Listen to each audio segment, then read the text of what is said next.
I guess I'll go by Mara's place. Like, after dropping off what's-his-face? Liam. Okay, so, are you getting off at the Aoife clan house, or are you going back to the Braydon house? Okay, so you are at the Aoife house, and everyone else is at the Braydon house. Yeah. Okay. What are you doing? I'm going back to the Braydon house, but passing by Mara's place first. Like, not right next to it, but like across the street sort of thing. Okay. Mara's shop is like way out of the way. That's the only thing. So like you could do that. You would just have to walk to a completely different district. I'll do that then. Okay, so We're casual. Casual. All right. Let's go back to the other group just to see if they want to do anything or discuss anything. Anyone? They're boinking right now. Oh, they're calling. That's right. You still have boink. Anyone at House Braydon want to do anything, or should we continue with Luna? Oh my gosh. Okay, I heard something else and I was scared. It's terrifying. Frankly. Anyway. Well, I mean, can I do something out of character first? Because I tried to text you to speak, but I had a question. Oh, sorry. No, I'll just talk about you now. I forgot who's who. Who's the lore matron? What clan is that? Okay, so the lore matron is the Aoife clan. Okay, cool. Colm is an Aoife clan member. He is the lore matron's son. Alright. Any other questions? What are the other matrons over? I have no idea. War? Okay, so the war matron, War. her name is Kava, and their family name... She's at the stadium thing. Yes, she was at the sandpit. Kava and Akarovich are a thing, and their daughter is Raxazel. Right, that thing. Demon baby. We like demon babies. Alright, and then, what else? What's the other matrons? I'm trying to... Chaosi has been meditating this whole time trying to figure out who's who and what to do. The other matron is the High Priestess.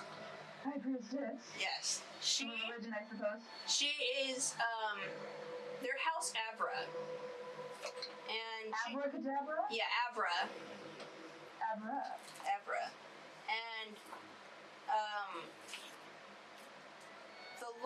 not lore matron, the High Priestess's first name is Adine.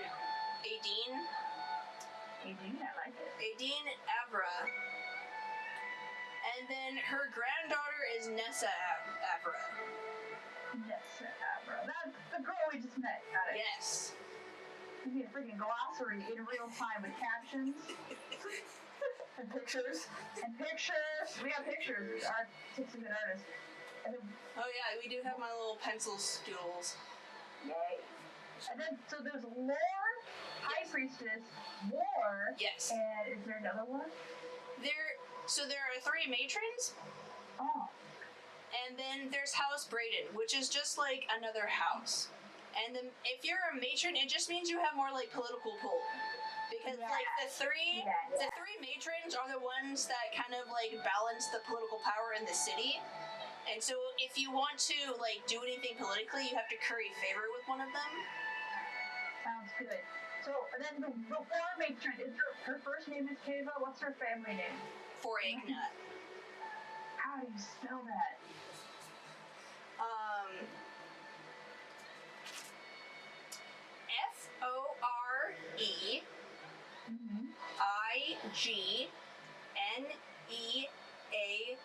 Foreigneach. Oh my gosh, ZH. Okay. Foraigna. We doing stuff. These are Irish phonetics. They're different than Latin or Greek. Oh gosh. Irish, man. What's wrong with them? Do you want to know how to spell Kava? How it's actually spelled? It's Caomine. That's how Kava is spelled. Okay. Got it. Okay, Okay, so Penelope has been meditating, trying to figure out what she knows and what she should do about all this stuff. That's fine. She's never set a spy anywhere, so she probably wants to pick her friend's brains for what she knows about people. I don't know. At least when Luna gets back, she's gonna ask about Liam, I guess. Okay. That's all I got. I don't know what I just try to figure myself out. That's mostly all. Okay, that's fine. Does anyone else require more jumps? Or else are we all good going back to Luna? Ellie, didn't you want to ask about what's his name? Oh, I do want to talk to Canaris. Okay. If that's possible. Yeah, you can go talk to him. Okay. So you go and you ask Deidre where she put them, and she's like, "Oh, I put them in the cellar. I didn't know where to put them." So she leads you into like the kitchen, and then into the pantry, and then like opens up the cellar door. She's like, "We keep a really nice wine down here," and then she goes down. She's like, "But I did put a cot in here at one point. I don't remember why." Anyway. What? A cot. Oh, okay. So there's like, it's a wine cellar with a cot. Okay. And that's kind of where they're hiding out. You see on the cot, they have both reverted to their animal forms and are just asleep on the cot. Oh. And so you see Farius in his familiar like snow fox form, and next to him is like this big fluffy dog. So, and that's white. So, Canaris? Yep, I thought Canaris was a fox. Farius is the fox. Okay. Farius is the fox. Canaris has a dog form and it looks like an Akita. Oh, okay. Well, they're asleep, and I don't know if I want to talk to them. Because they're asleep. But they're really tired. Okay, never mind then. Okay. So Deidre, you turn around, Deidre sees you come immediately back out. She's like, "Well, did you need something?" Well, I wanted to talk to them, but I don't want to disturb them while they're asleep. Oh, maybe I can help you. What was it that you wanted to ask them? No, it's about my mission that I'm on. It's something that I'd have to research, and it might be related to them. Well, I have lots of books, and I'm very good at research. She like points to like her mountains of notebooks. So, do you know of something called Ewlamays?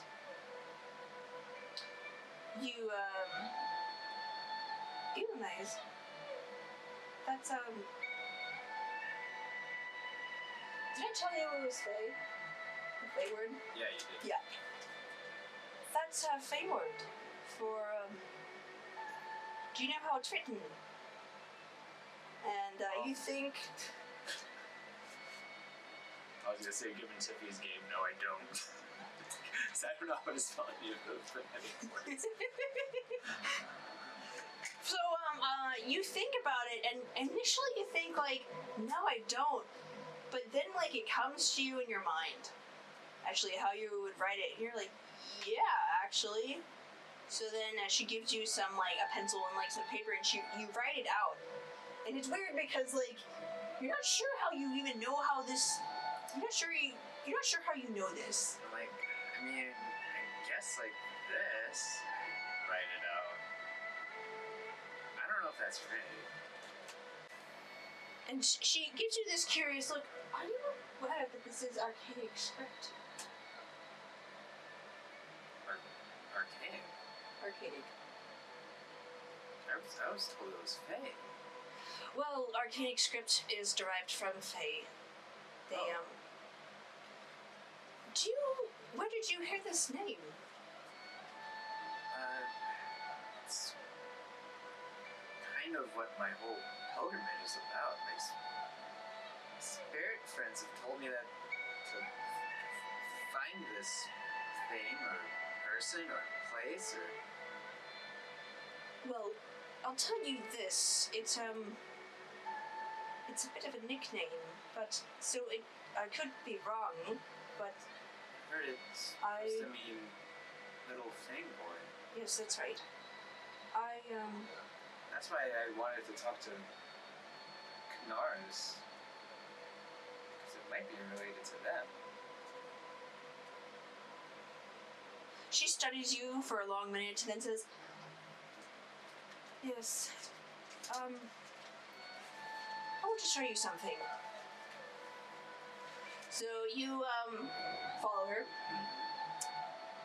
You go to the red door. And, so the red door has this, there are all these, elaborate runes, magic sigils on it. It's, obvious that there are a lot of spells in this door. She approaches it, puts her hand on, this kind of, plate thing next to the door that's a rectangle, and, puts down a rune, and it opens.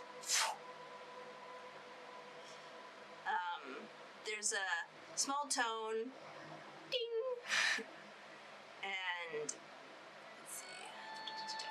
Inside the red door is an office, much like the rest of the house. It is covered in papers and books. There is a large floor-length mirror at the back of the room. More runes are carved into the sides, indicating the mirror has a magical purpose. So she brings over a stool and sits you down and says, "Did you think it was a bit strange that I don't know what camera to look to." I mean, you could just look at that camera. I'm looking at you. Okay. And our audience is looking at you. Okay. Did you find it strange that I allowed, basically arcane fugitives into my house without a lot of questions? I just thought you were very nice. Well, thank you. But there is a bit of a reason behind it. You see, I'm part of a group of mages that likes to collaborate together, which is pretty uncommon. They like wizards and everyone, they like to keep their secrets secretive. But, she points to this mirror. It says, "This is a message inscribing there, and I receive messages from other mages on it. And one of the mages is called Ewlamays." What is... Title drop. Okay. Title drop. He or she lay? I'm pretty sure it's male. I've heard his voice. He's, very elusive, but friendly in a way. Is he an Arcano? Well, he hasn't directly told me, but he probably is. He's indicated that he, works in the capital, and, is currently working on, a sort of containment, construct for volatile energies. So I think Ewlamays is an alias, to be honest. But He's a what? Ewlamays is an alias. Alias. Yeah, so it's like a pen name. Oh, an alias. Alias, yeah. An alias. Sorry, words on her. Pretty sure it's an alias. But, I don't think... In which capital? The Arcanic one. Okay, The Arcanic one. In, in Arcania, they call it the main, most people call it the mainlands. So if you go to, Porchelia Salasius. I'm not gonna. I can't even spell that. I don't even know how to say that. Stop doing this to me. You just slurred a bunch of spaghetti together. Arcanic names are supposed to sound vaguely more Latin. Well, it's What was it? Again? Cortulia? Okay, Cortulia. Solasius. Most of the time it's mistranslated into Corquisirlas. But, I'm pretty sure he's there. I can write him a message, but I'm not sure if it will get to him. He's been pretty, inactive lately, to be honest. What is he researching? You said he was researching volatile... He was researching a way to contain volatile energies. So, essentially, from what I gather, he's trying to, there's some sort of magic energy in the city, and it's volatile and dangerous. So he's trying to figure out a way to contain it, and to possibly recycle it into some sort of energy source, as opposed to this destructive nature thing. But that's really all I know. There's still, we're a bit of a secret organization, so there's still a bit of, hush-hush identity secrecy sort of thing. I guess I should go to Arcane Capital. Well, if that's who you're looking for, then that's probably where you should go. Jenny's there. I don't think he's moved. Jenny? What? Jenny? I don't think he's moved. Oh. I don't think he's moved. And someone of his caliber would probably not, it'd be hard to hide him. He'd probably be some sort of court mage, or be involved in the college there. He'd be in demand. He's very knowledgeable. She waves through, the mirror. She's like, he sends me messages in 8 different languages, just for fun. What was the last message he sent you? If you don't mind. Well, it's basically what I've, been telling you. He asked me if I had any insights on what materials to use to, contain these energies. So it's more research. Yes, it's more for research. It's a very professional network. So, I'm not too familiar with the arcane kingdoms. Empire. Right. Why do they have these volatile energies? I don't know. They have a large... It seems weird to build an empire around something so hazardous to their living. Well, there are a lot of problems in the Empire. Because there's a lot of, liberties allowed there.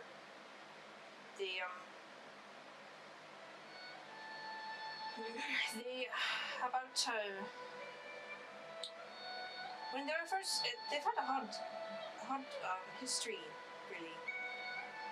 They're a race that's kind of used to being backed into a corner, and having to fight back pretty dirty to survive.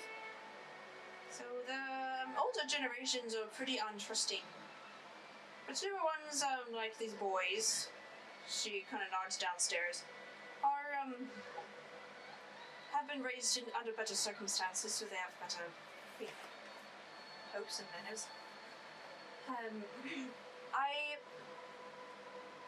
imagine that, since they allow things like slavery and necromancy and demonology, that they probably cook up a pretty volatile cocktail of magical energies. And I think he's just trying to figure out how to safely dispose of these energies.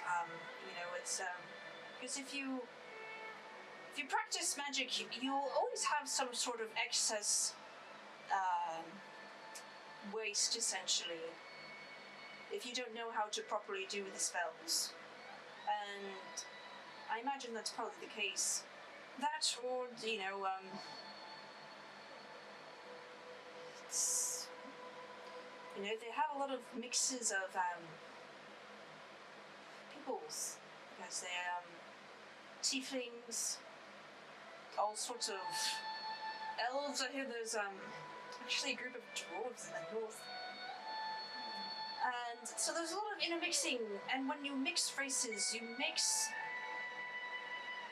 their magical abilities, which sometimes doesn't mix correctly. Like, for example, arcane elves can't really mix with other races because their offspring usually just die. They, for some reason their bodies can't handle it. They're very fragile and sickly. It doesn't translate very well. In fact, I think the only other races they could possibly propagate with would be probably a natural shapeshifter. But anyway, regardless of their own, biologies, they have other races there that could, mix and create other problems. So it's just, that's not happening there. And yeah, it sounds there's a lot of weird stuff happening there. Well, would you happen to have any books on the Archaic Empire here? yes, lots of. I don't have a ton of them, to be completely honest. Well, whatever little you have, I wouldn't mind reading it. I mean, it feels like my journey is leading me there. Of course. I only have a brief history that was written by that was written here by Drow, so just take their insights with a grain of salt. I'll probably not have the most favorable opinion of them. Well, it's better than what I know right now. Okay, so she goes to her this bookshelf and actually and just pulls it off the shelf. She's like, keep it in here because it's it's a bit of contraband. Hands it to you. So we'll say it's like, essentially was just a brief history of the Arcane Empire and how it came to be. I'll probably read it before my trance or whatnot, because I only need 4 hours. Yeah. We will go back to Luna unless someone else wants to do a thing right now. Okay. Luna! Okay. You... I'm gonna die. Okay. So, you are making your way to Mara's closet. And, this is, a bit of a journey. You, it's pretty obvious, but, you notice that there are a lot of guards out in the city, marching around in pairs of twos.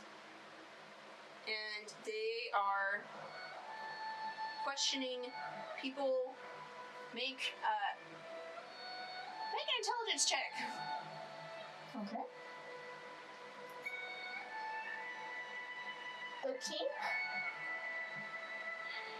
You're not sure what this is about or why they're out, but it seems like they're trying to find information about something because they're questioning people. So I'm gonna dip off into an alley and turn into a rat. okay. Alright, so you turn down the street. It's lined with small stops and storefronts that open up. People can sit down on a stool and order from over the counter. A few drow and a handful of humans / dwarven slaves are hanging out on the stools and eating. You smell the scent of bread baking and soup with hearty vegetables boiling in a stew. In one stall, you see someone kneading dough into small strips and adding them into a pot. It smells really good. And you come across a busy road. you'll have to double back to try to find a less busy part of the road. And here people are busy carrying packages and bustling around, and guards are everywhere. You hear a passerby say, "Did you see Fred the Furious? That guy was amazing. Oh man, I loved it when he took that chain out. Oh, that was great." Yeah, I'm gonna double back. Okay, we go back. All right. We go back down the really, like, fun food aisle. Okay, you're going to number 1. All right. All right, so you weave your way through the city, double back, and come to basically, like, a really big aqueduct or, like, storm drain type thing. So it's like this big tunnel that's circular. Mm-hmm. And there's a little old lady sitting in front on a rocking chair. Well, just a chair, not a rocking chair. And she has like a little cup out, undercommon, and it says art gallery. And that access to it is 5 copper. So as a rat, I think you just slip by. Yeah.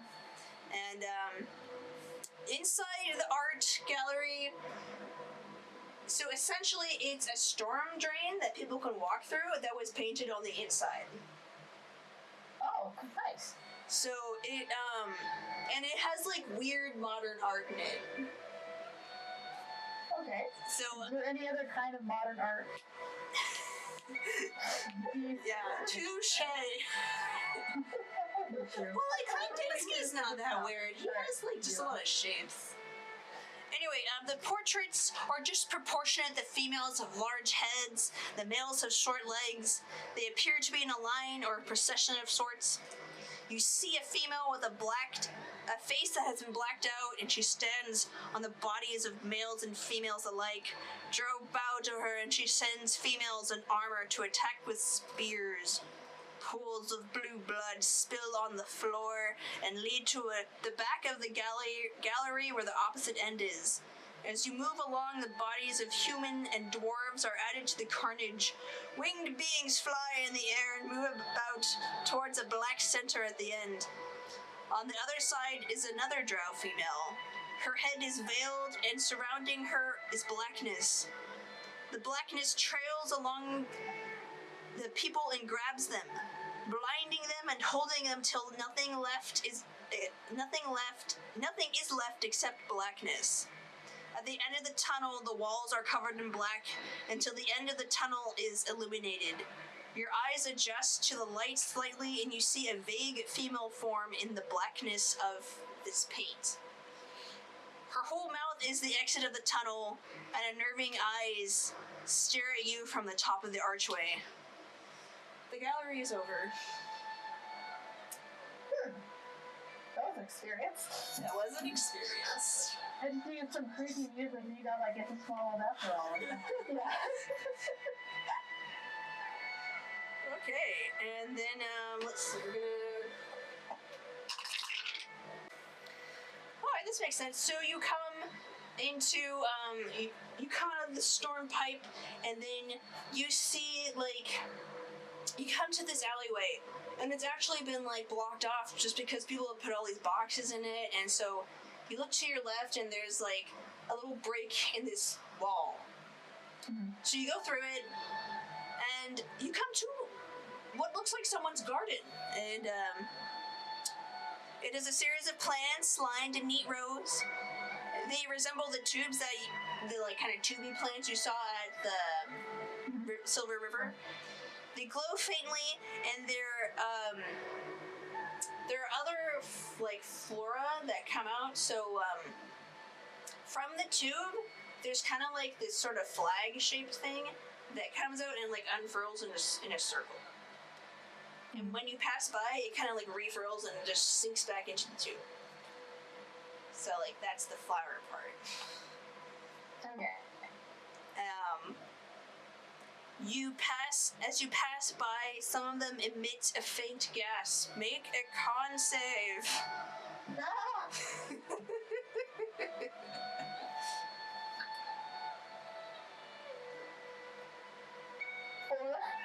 Woo!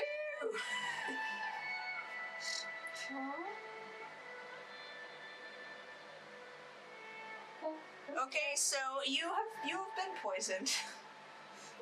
Oh no. No. Womp womp. And I have 1 HP. you take 9 damage. Point. Okay. Then you pop back into your Luna form in someone's garden. You look around, still a little dazed from the poison coursing through you.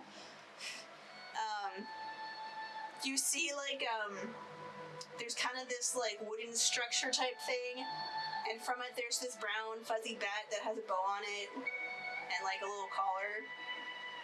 You can assume it's someone's pet. Oh, someone has a pet bat. Mm-hmm. How cute. Yeah. I wish I could be a bat. Alright, what do? I create a little city creature again. Turn back into a rat. Possibly that would be my last wild shape though of the day. Can I be? Don't you get it back in a Okay. short rest? What? Don't you get it back in a short rest? A badger? Don't you get it back in a short rest? Yeah. But if I put that in the city, then So that's all I'm worried about is getting back, but also getting by Miles' closet. alright, what do you want to do? Okay, I'll get away from the garden, Okay, and then turn back into that, so I don't have the poison on me. okay. So we'll say that you managed to just climb a wall, and then you turn back into a rat, Yeah. and okay. You turn the corner and enter a small street. The scent of perfume and wine hits you, and it hits you particularly strong as a rat. You know, the contract. The street has a few females on it, and a smaller group of males. They walk by, glancing from window to window. People who are here alone. When you walk down the street, you can see that each building has a glass window and a small door next to it. Behind the glass, you can see drow males draped in luxurious silks and strumming on instruments. They don't say anything with their lips, but their eyes tell you a different story. You have found the adult district. And what? You have found the adult district. At least one of them. Party hard, honey. Is this where I'm gonna find Colm? No. Fine. Okay. He's not there. Okay. It's not as brazen as you would have imagined other, prostitute districts, because there seems to be a certain degree of, discretion here that is unspoken. You don't see any skin beyond, what you'd normally see on the street. They just look very nice and very adorned. And each of them are doing something, like they're playing an instrument or singing or doing poetry, or one of them's painting. So, they're doing a thing. Look, I'm cultured. I'm cultured. Make a wisdom save. Okay. Wouldn't they have proficiency there? And won't give advantage. 15? You made it. Yay! Yay. You just pause for a second because they're just so dang pretty. And then you go on your way. You're making a hot boy check. Uh-huh. And then, so we'll say that you make it to the street that's by Mara's closet. Mm-hmm. So you approach. I imagine you want to approach the store. Yeah. You gonna start from across the street, sort of thing. Okay, so you look at it from across the street. Make a perception check.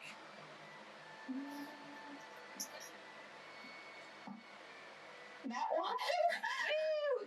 You're a rat. Yeah, even nothing. nothing. I see nothing. You were grown up with an eye. Yeah. So, like, you as Luna have, like, basically dulled senses because you're a rat. And it's like, in the back of your mind, you're like, I should be doing something. But also, I smell cheese. Does this have a smell related to it for the perception? Because I would give you a man. I mean, you were just looking at the store, Okay. so no. Okay. Yeah. Alright. Is there other people around? Or? It's pretty late at night now, so people are not in the streets as much. So there's, like, not too many people around. Okay. Is Colm around? Do I see any sign of him? Let me think about this. No, you don't see him. Make another perception check. I'll say you can try to smell for him. That's right. Okay. Yeah, try to smell around for him. 60. Okay, so you sniff around.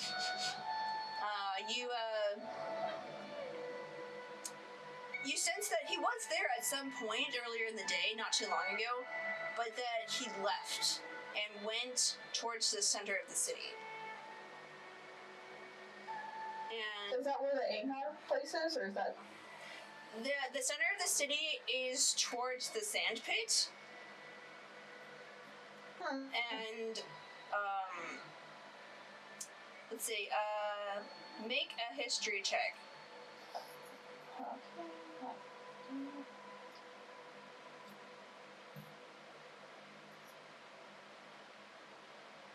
Cannot roll tonight. 8.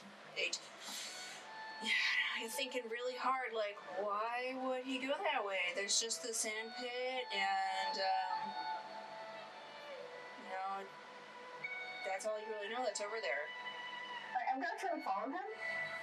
Okay, you're gonna try to follow his scent. Okay, Yeah. alright.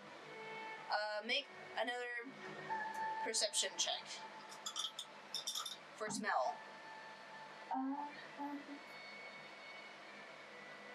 23. Okay, so you follow your nose down the street, avoiding, feet along the way, and you come to, essentially like this courtyard. And it's basically like, it's the guardhouse, it's the jailhouse. Oh. And across from it is the Foragna clan house, because it's written, and then a little ways further down is the sand pit. So do you want to go into the jail? Or what? Does it smell like he's in the jail or something? Yeah, it does. Okay, I'm gonna go to the jail then. Okay. So you approach the jail doors, and as you manage to just like squeeze under the door. I imagine rats have collapsible skeletons too. And you I'll have you do like a stealth check in here because you're in a more enclosed space. Mm-hmm. 18? Okay, yeah, like you slip into the shadows and like tuck, and go under the desks. Because like when you enter it, you just see basically like it's kind of like an office area where people would like probably file complaints or official stuff like that. You hear in the back, you hear Colm, and he is in the back room. So I'll say that you follow his voice to the back room where like the cells are kept. Yeah. So in here, you go to the cell area. It's kind of like this T shape where it has like guards sitting in the middle, and then it branches off in either direction with cells. And you follow Colm to this hallway of cells, and he's on the outside of one, talking to Mara, who is in one. And you hear them say, like, Mara, what happened?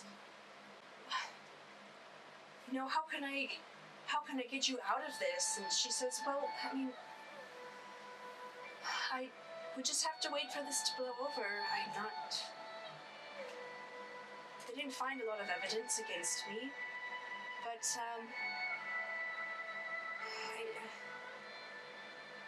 I mean, if the war matron wants to do something, then she's just gonna do it. So Colm, you should just go home. He's like, no, I'm not going to leave you. I'm going to do something about this. Colm, all you could do is beg the favor of another matron. And, that's not... I don't want you to do that. But if it'll get you out, then I will do it. Colm, we don't even know if I'm going to be charged. All I found was some equipment and an old lady and a peacock. And, and what I told them was, she lowers her voice, and you get closer, she says, look, it is true I was harboring them. But, they told me to just say that I had no choice.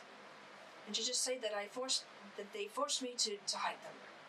And threatened me, and so that's what I'm going with. I showed them that she holds up her arm, she's like, they bit me. And I think I'll be okay. If, as long as... well... As long as what? As long as the war matron is still in a relatively good mood, but things aren't boding too well because... well, things aren't going... Colm speaks up and says, well, things aren't going well. She's furious. She's sent guards all over the town to try to find these fugitives. She says, well, what are you going to do, break me out of jail? Maybe I will. Maybe I'll do that. Colm, stop being ridiculous. I mean, if you really want to, I don't know, maybe you can go to the Abhraighs. If anyone wants to spite the war matron, it's her. So that's your best bet. Okay. I'll go and talk to her. And, they sort of exchange, wistful looks, and then he leaves. And exits the jail. So, that's where he went. Okay. Hi, this is Tiffany, your DM. Thank you for watching Dungeon Damsels. This is not the end of the session, so please stay tuned for the next part. We update on Tuesdays and Saturdays at 5 p.m. Pacific Standard Time. If you're interested in supporting us more, please push the subscribe button, like, or comment. We also have a Patreon, wink wink nudge nudge, and our show is in podcast form. You can find us on Apple Podcast, Google Podcast, Podbean, Spotify, and plenty of other podcast platforms. Thanks, we hope to hear from you soon.